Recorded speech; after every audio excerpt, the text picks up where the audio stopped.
참 잘 오셨습니다. 오늘 이 시간, 이 예배를 통해서 여러분들이 예수님을 만나는데, 예수님을 만나기 전에 여러분이 여러분을 만나시길 바랍니다. 내가 나를 만나야 돼요.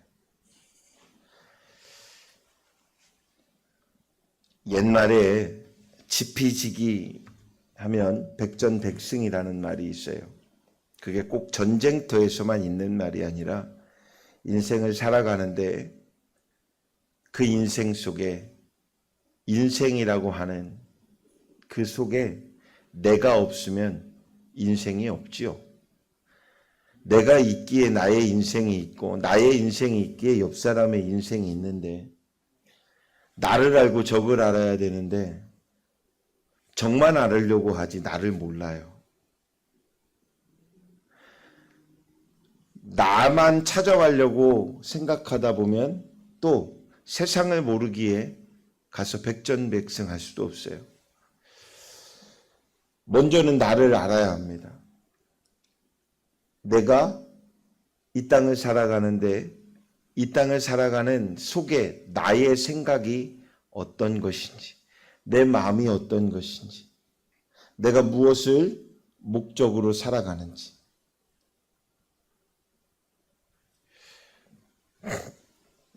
이번 주에요,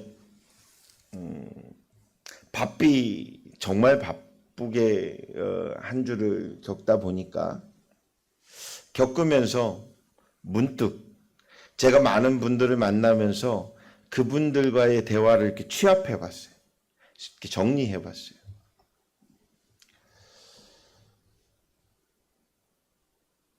그래서 여러분에게 이렇게 한번 여쭤봅니다. 이번 주 동안에, 지난주 동안에 가장 여러분들이 많이 생각한 단어, 많이 말한 단어, 용어가 뭘까요?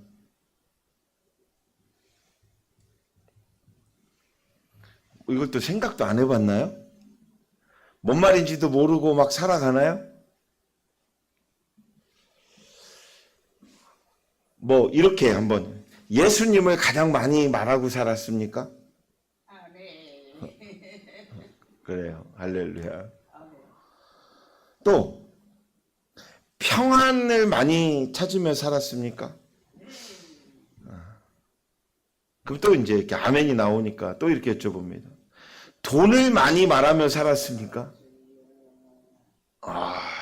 막 정답이 나와요. 아니면 어떤 목표적인 무언가를 향하여 그 말을 많이 하며 살았습니까? 건강을 많이 말하며 살았습니까?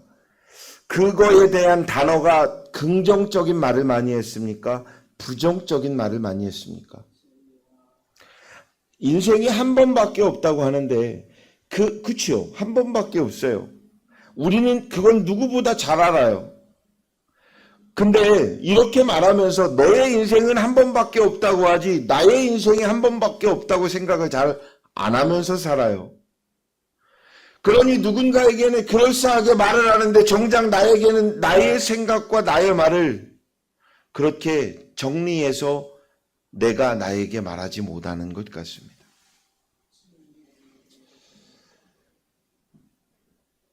한 번밖에 없다는데,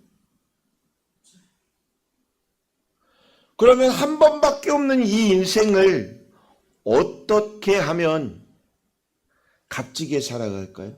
의미 있게 살아갈까요? 기쁨으로 살아갈까요? 어차피 오늘 이 시간이면 이 시간을 기쁘게 살아가는 거와 슬프게 살아가는 거, 여러분 어떻게 살아가고 싶습니까? 당연히 기쁘게 살아가고 싶죠. 한 시간 뒤에 열받길 원하십니까? 행복하길 원하십니까?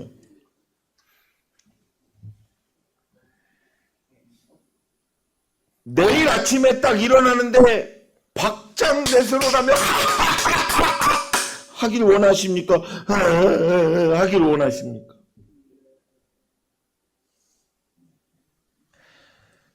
누구나 마음은 긍정의 기쁨이고 웃음이고 평안이길 원하면서 지금 내가 서 있는, 내가 바라는 것, 이것이 무엇인지를 잘 몰라요. 깨달아야 돼요. 우리를 향한 하나님의 마음을. 그저 그럴 수도 있습니다. 어리고 연약할 때는. 그런데 초등학교 아이들에게요, 이렇게 물어봅니다. 너는 뭐가 되고 싶니? 라고 말을 하면요, 아이들이요 100% 어른이 되길 원합니다. 왜냐하면 꿈을 물어보고 목표를 물어보면 어른이 되어서 할 일을 얘기합니다. 맞지요? 유치부 아이들이나 초등학교 아이들한테 물어봤을 때 초등학교 학생이, 유치부 학생이 저는요 그냥 어린이만 되길 원해요. 저는요 그냥 요대로만 살길 원해요. 저는 초등학교가 너무 좋아요. 초등학생으로만 살길 원해요. 이렇게 말하는 아이가 있을까요? 아닙니다. 넌 꿈이 뭐니? 너는 어떤 사람이 되고 싶니? 라고 했을 땐 전 과학자가 되고 싶어요. 저는 대통령이 되고 싶어요. 저는 요리집 사장님이 되고 싶어요. 다 어른이 되어서 하고 싶은 이야기를 합니다. 그런데 정작 어른이 되어서는 뭘 어떻게 해야 할지 모른다라는 거죠. 그래서 오늘 이 시간 귀를 여시고 들으시길 바랍니다. 귀를 열었으면 마음에 새겨야 합니다. 오늘 예배가 끝나고 시험을 보겠습니다.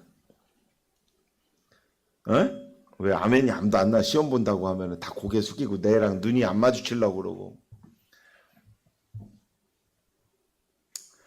우리를 향한 하나님의 마음을 좀 깨달아야 했으면 좋겠습니다. 그러면 어떻게 깨달아야 하는지를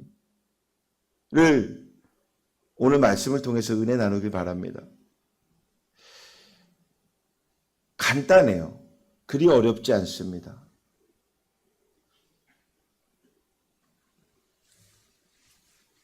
하나님이요, 여러분에게 주신 가장 큰 첫 번째 임무가 있습니다. 임무. 그것을 만드신 분들도 있고 만들어가고 있고 앞으로도 그것을 향해 달려가고 있습니다. 그 첫 번째 임무가 가정을 만드는 겁니다. 뭘 만들어요? 가정.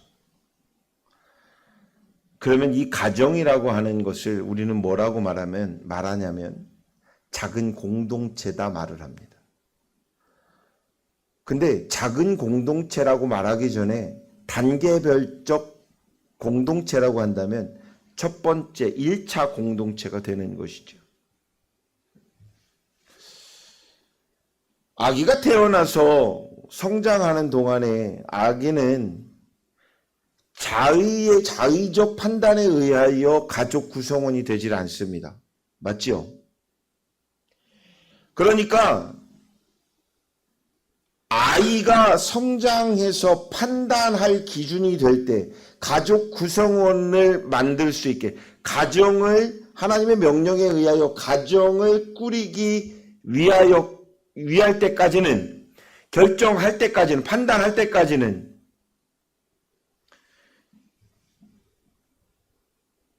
피부양자가 되는 것이죠.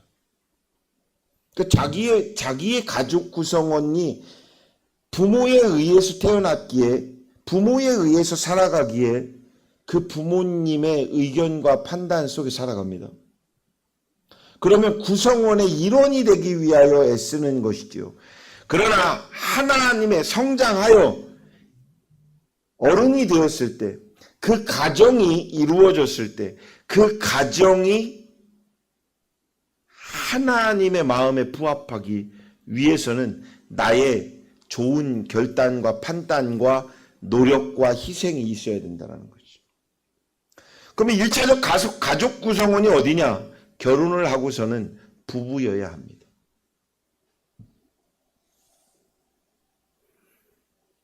하나님이 이 땅을 만드시고 첫 번째 아담을 만드시고 그 아담이 외로워 보여요. 그리고 하와를 붙입니다.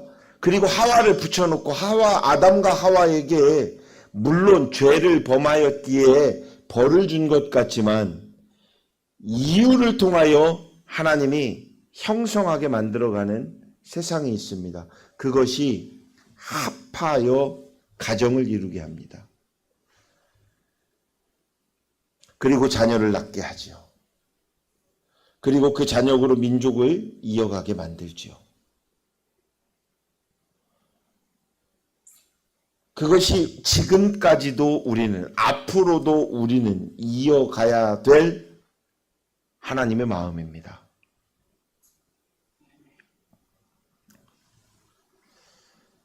그 하나님의 마음을 우리의 마음에 품고 이제부터 가정에 들어가서 가족의 모든 식솔들과 함께 은혜 있는 이야기와 은혜의 삶을 살아가길 주의 이름으로 축원합니다.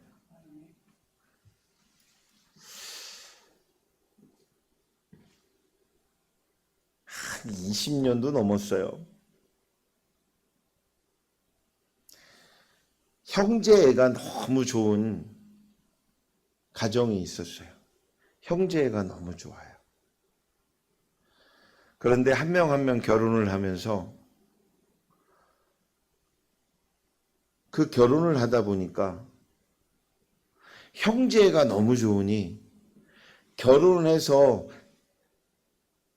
장가를 오고 시집을 온 다른 가정이 다른 사람들이 이 가족 구성원에 들어와 보니 이상합니다. 자, 형제가 5명이 있는데 5명이 결혼을 하면 몇 명이 됩니까? 10명이 되죠. 10명이 돼서 한 가정이 됩니까? 5가정이 됩니까? 잘 안 해. 5가정이 됐어요. 그런데 땡입니다. 몇 가정이 된다고요? 10가정? 이혼했습니까? 결혼하자마자 이혼을 해버려? 그래서 10가정? 몇 가정이죠? 5가정? 5명의 형제가 있어요. 넌센스 퀴즈 같죠? 잘 생각해 보세요. 5명의 형제가 있었어요. 5명이 결혼을 했어요. 몇 가정이 됐을까요? 10가정? 12가정? 왜요? 상대방 장인 시부모 같이. 이야, 정답입니다. 근데 12가정이 아니라 7가정이어야 하죠. 그죠? 형제가 결혼을 해서 5가정을 일구고 부모와 부모가 따로 또 가정이 일구어지게 됩니다. 그러나 이 교합점으로 놓고 보면 부모와 자녀 간의 교합점은 있지 형제와 형제 간의 교합점은 없지요. 나누어졌기 때문에. 그런데 5명의 형제가 우애가 좋다고 해서 우리는 한 가족이야 라는 말을 계속해서 쓴다면 결혼을 해온 나머지 옆에 부부는 부인이건 남편은 힘들어합니다. 판단을 잘못한 거지요. 결혼을 해서 가정을 꾸리면 이 사람이 내 가정인 겁니다. 이 사람이 나인 거지요. 근데 착각을 하는 거예요. 어떤 착각? 세상에 아주 달콤한 이야기를 합니다. 야, 부부는 님인데 님에다가 점 하나 찍으면 남이 되는 거야. 그러니 언제든지 점 하나 찍어버리면 끝나. 그러나 형제는 핏줄이 있어 길어. 죽어도 함께 가. 형제는 응원해주고 기도해주고 배려해주고 여기까지죠. 희생은 가정 구성원이 함께하는 일입니다. 이게 이치예요. 그런데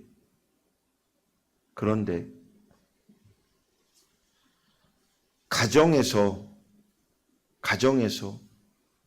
계속 희생만을 요구하고 우리 언니가 힘들어. 우리 언니만 도와줘야 돼. 우리 언니가 아파. 우리 오빠가 아파. 우리 동생이 아파. 거기만 봐야 돼. 우리는 희생해도 돼. 맞아요? 안 맞죠. 돌봐야 합니다. 응원해야 합니다. 함께 해줘야 합니다. 그러나 내가 든든히 선 다음에 해야 합니다. 내가 든든하지 못하며 콩 한 조각 나눠 먹어야지 콩 한 조각을 주어서는 됩니까?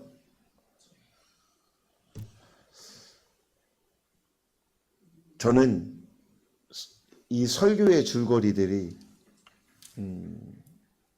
이렇게 보는 곳들이 몇 개가 있어요.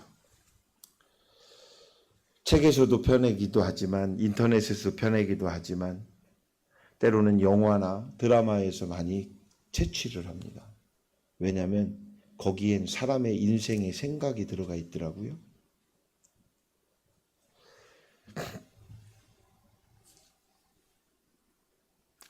희생만을 해 나아가는 사람은 대부분 정신병의 이 촉진이 일어납니다.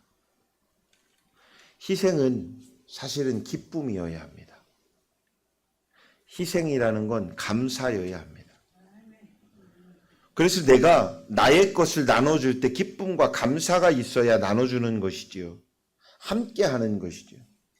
근데 나누어 주는데 내가 속상하고 힘들고 아프고 걱정이 있다면 이것은 안 하니만 못한 것입니다.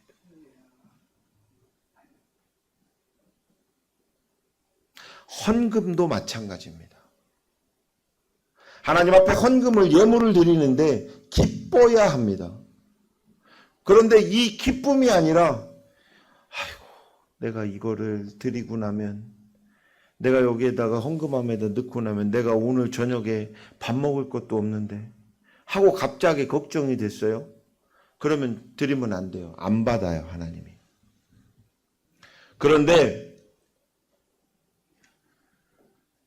아이고가 아니라 주님, 저녁밥은 주님이 해결하실 줄 내가 믿고 나는 행복하고 기쁜 마음으로 지금 이 예물을 드립니다라고 한다면 하나님은 기쁨으로 받으시고 그 받은 것에 보답하시는 분이시라는 거죠.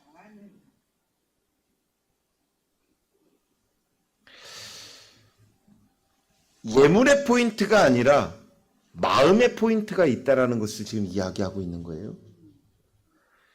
누군가에게 10,000원을 주는데 그 10,000원이 아이에게 10,000원을 주는데요.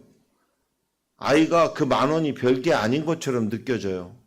50,000원만 생각하고 있어요. 그럼 10,000원을 줄까요? 50,000원을 줄까요? 둘 다 안 주겠죠. 그런데 10,000원을 받는 그 얼굴에 행복이 있다면 50,000원짜리도 주고 싶겠죠. 이걸 좀 아나 몰라. 이거 잘 생각해야 돼요. 하나님과 나와의 관계 속에서도 내 인생을 살아가는 속에서도 하나님 앞에 구하여야 되는 마음이 바로 이런 거랍니다. 사람들의 살아가는 모습은 시간 흐름 속에서 여러 가지 형태로 구분이 됩니다.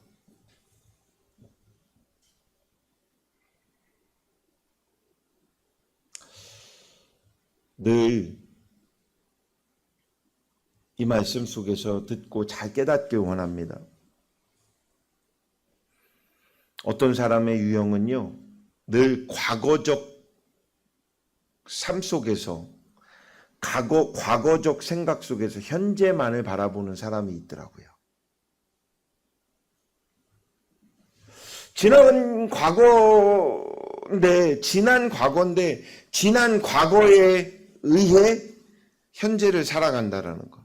또 하나는 과거를 해석하면서 현재를 살아간다라는 것. 과거 사건을 재해석해서 새 힘을 얻는 거지요. 마지막으로는 미래를 통한 현재를 바라보는 모습을 갖고 있는 사람이 있습니다. 그리스도인은요, 두 번째 시간관을 가지고 사는 것 같습니다.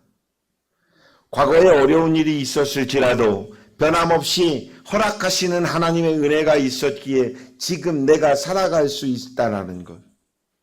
이것을 고백하고 있기 때문입니다. 이런 마음을 가지고 있는 우리를 향하여 하나님의 생각을 오늘 말씀을 통해서 살펴보고자 합니다. 첫 번째는 우리의 소망이 되어주신 하나님이라는 것이죠.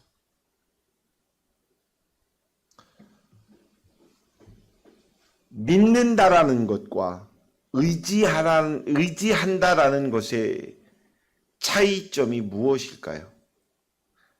믿는다라는 것, 의지한다라는 것.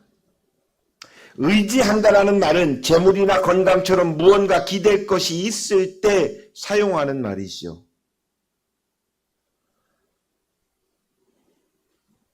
반면에 신앙은 의지한다고 말하지 아니하고 믿는다라고 말을 합니다. 하나님의 소망의 근거가 되기 때문에 믿는다라고 말을 합니다. 하나님은 세상의 모든 것을 창조하신 창조주이십니다. 할렐루야. 우리에게 약속하시고 성취하시는 하나님께 소망을 두며 살아가야 합니다. 두 번째는 우리의 간구를 들어주시는 하나님을 기억하시길 바랍니다. 하나님은 우리의 기도를 들어주십니다. 근데 여기에서 잘 판단해야 돼요. 우리 한국말이 얼마나 뛰어난지 몰라요. 하나님은 우리의 기도를 들어주시는 분인데 듣고만 계실 때가 있고 듣고 그 마음의 성취를 이루어 주시는 들어주실 때가 행동으로 표현해 주실 때가 있다라는 것이죠. 어떤 들어주심을 원합니까? 이루어 주시는 하나님을 원하십니까? 듣고만 계셔 주시는 하나님을 원합니까? 중언부언하는 기도 또한 하나님은 듣고 계십니다. 그러나 들어주셔야 되는 하나님, 이루어 주셔야 되는 하나님, 그 하나님께 우리가 간절히 기도한다라는 것, 우리의 삶에서 그 기도한 대로 성취해야 한다는 것은 내가 내 마음속에 다짐도 내 삶의 노력도 있어야 한다는 것이죠. 마태복음 7장 7절에서 11절로 보면 하나님께서 구하는 자에게 좋은 것을 주신다고 말씀하십니다. 유명한 영적 지도자 헨리 다이몬드는 날마다 하나님 앞에서 보낸 10분의 기도 시간이 우리의 삶과 일생을 변화시킨다고 말했습니다. 10분. 길은 시간이에요? 10분? 아니요. 짧은 시간이에요. 근데 그 매일의 10분의 기도가 우리의 삶의 인생을 변화시킨다고 말합니다. 어떻게 가능할까요? 10분만 기도했는데? 아니요. 10분의 고백이 나머지 23시간 50분의 행동으로 실천에 갔기 때문에 가능한 일입니다. 기도한 대로 행동해야 합니다. 들은 대로 행동해야 합니다.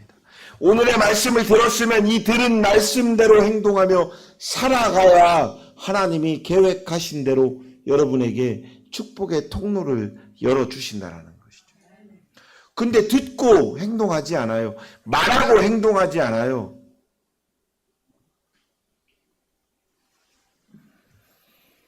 사랑하는 여러분, 하나님께서 우리에게 하신 약속을 바라보며 기도하는 성도가 되시길 주의 이름으로 축복합니다.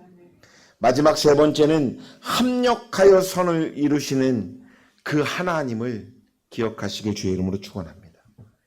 많은 제자들이 예수님의 죽음이 끝난 것을 죽으심을 보고 끝났다고 생각합니다. 그리고 그들의 마음속에 공허한 마음이 들며 고향으로 돌아갑니다. 그러나 예수님은요, 끝이셨어요? 아니죠. 죽음을 이기시고 부활의 신앙을 허락해 주신 분입니다. 몸소 펼쳐 보여주신 분입니다. 자, 예수님도 죽음을 이기시고 일어나 부활을 보이시고 그렇게 우리에게 명령하십니다. 가서 제자 삼으라고. 본대로 증거하라고. 느낀 대로 증거하라고.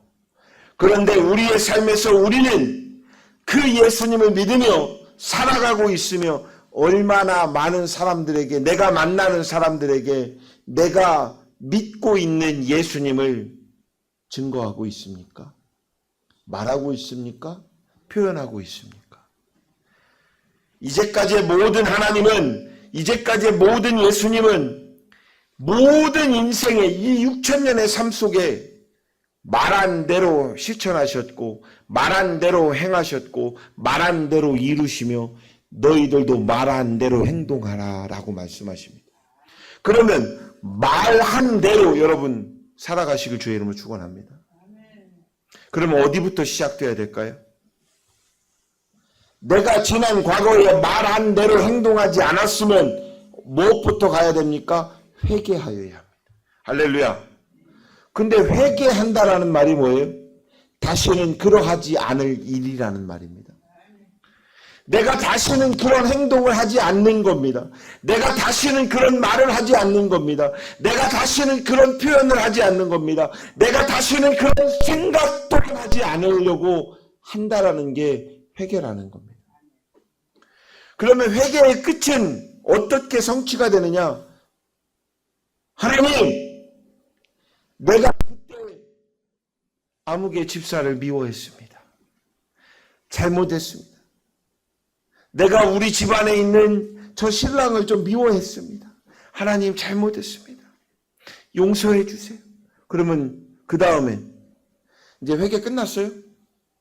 아니죠. 집에 가서 여보 내가 당신을 미워했네. 미안합니다. 이렇게 말하는 겁니다. 그 다음 끝났어요? 아닙니다. 다시는 미워하지 않을 마음을 갖고 살아가는 겁니다. 그런데 살다 보면 그래요 꼭? 안 하려고 노력하는데도 미워질 때가 있더라고요. 그럼 어떻게 해요? 그때 즉각 하나님 내가 회개하고 미워하지 않는다고 하면서도 이런 마음이 또 생기네요. 미안합니다. 잘못했습니다. 여보 미안해요. 내가 또 이런 생각 들었네. 이러고 또 노력하며 살아가는 겁니다. 회개는 그런 것입니다. 근데 이단들의 회개가 어때요? 구원파의 회개가 어때요? 대다수의 구원파들의 이단들의 회개가 잘못되어 가요. 어떤 이단은 이렇게 말합니다. 자, 영접 기도합시다. 우리 오전에 아침에 시작 예배 때 영접 기도하지요. 하나님 앞에 죄를 고백합니다. 내 지난 과거의 생각의 삶을 고백합니다. 그리고 나서 회개했으니 그날이 2024년 11월 3일이니 오늘로 당신은 회개했으니 구원받았어요. 구원받은 백성은 다시는 회개 안 해도 됩니다. 왜? 구원받았으니까. 어떤 죄를 지어도 앞으로는 괜찮습니다. 구원받았으니까. 그러니 세월호 사건 때 그 많은 아이들이 운명을 달리하고 빠져나오지 못하는 그 속에서도 그 선장은 팬티바람으로 뭐라고 얘기하며 나와요? 나 좀 도와도, 나 좀 살려줘. 그리고 나와서 살았다고 웃습니다. 책임과 의무가 없습니다. 근데 그에게 그에게는 희망이 있었습니다. 왜요?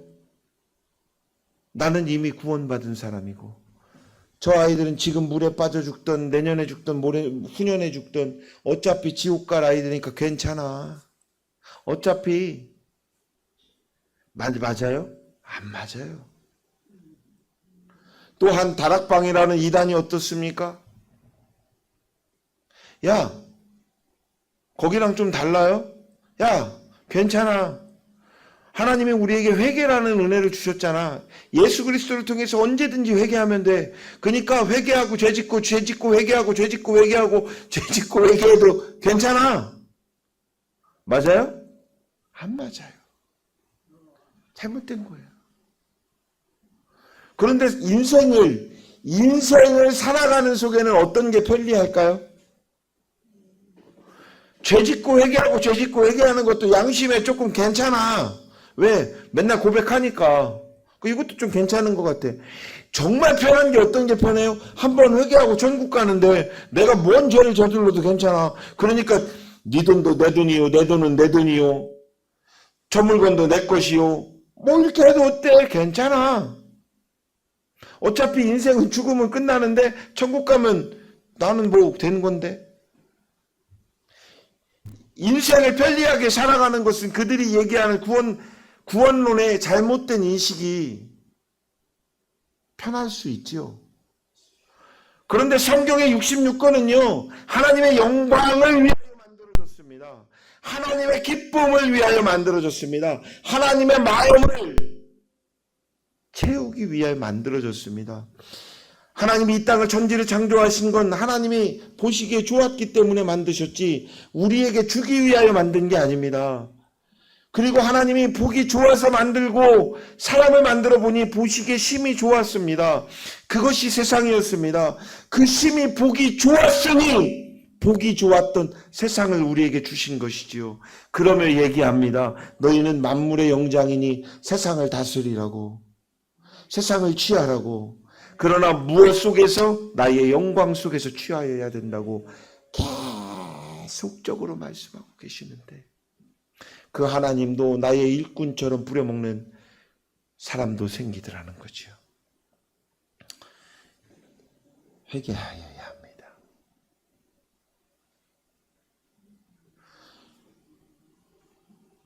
우리의 인생의 고난과 어려움을 통해 하나님의 뜻을 이해하게 됩니다.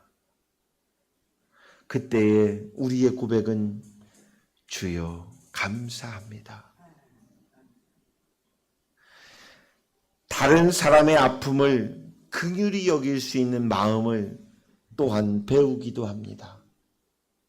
그때마다 우리의 고백은 주여 인도하여 주심에 감사합니다. 라고 고백하여야 됩니다.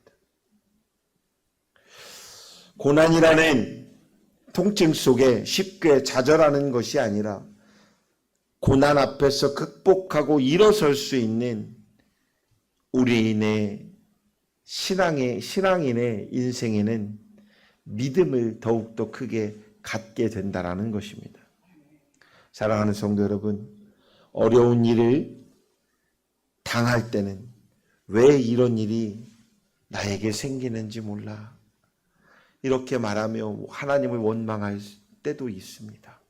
그러나 하나님은 분명히 그 과정을 통해 새로운 나를, 새로운 나의 가정을, 새로운 나의 공동체를 만들어 주시길 원하시더라는 것입니다.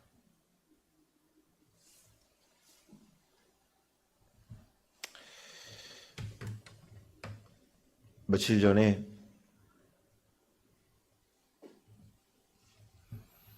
건양대학교 병원에 수술을 받으러 가야 한다고 얼마 전부터 이렇게 기도 제목이 올라온 분이 있었어요.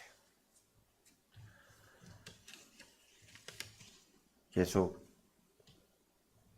기도했어요. 암이 있어서 그 암을 제거하는 수술을 해야 된다고. 이 암의 센치 때문에 거기에서 조금 더 이렇게 커져서 수술을 해야 된다. 지난주에 연락을 받았어요. 연락이 왔어요. 들어간다고. 깊이 기도해 줬어요.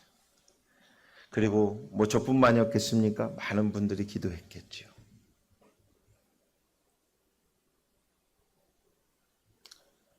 마지막 수술을 받으러 들어가기 전에 다시 뭘 해요? 검사를 하지요. 하나님, 칼대지 않고 저분의 믿음대로 저것이 줄어들거나 없어져 버렸으면 좋겠습니다. 간절히 기도하며 그분에게 또 똑같은 얘기를 합니다. 권사님, 그렇게 기도하십시오. 그렇게 믿으십시오. 그 하나님이 당신의 아버지십니다. 아멘. 아멘 받으며 본인 교회의 담임 목사님에게 안수받고 그러며 들어갔습니다.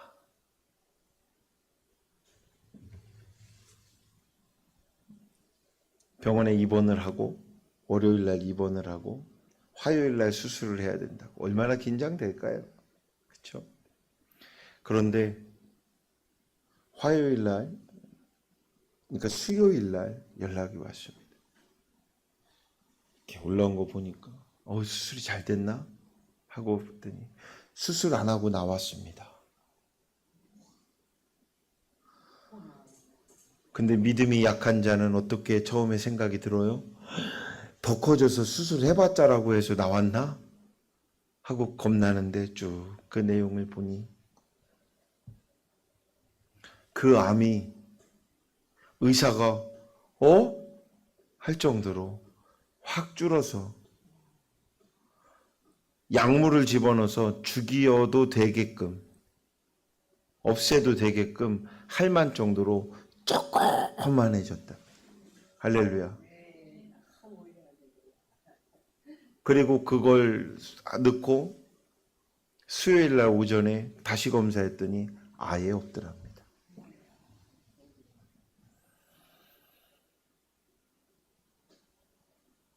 그분이 믿은 건 누구예요? 목사님들의 기도였을까요? 아닙니다. 우리가 구하는 이는 하나님이시지요. 그 하나님을 믿었으니 그 믿음대로 치유됨이 있더라는 겁니다. 하나님의 능력으로도 완전케 하심도 있지만 하나님이 그만큼을 내비두고 세상의 치유 속에서도 하나님께서 함께 하시는 임재도 있더라는 겁니다. 우리는 구하여야 될 게 있습니다. 이것이 바로 믿음입니다.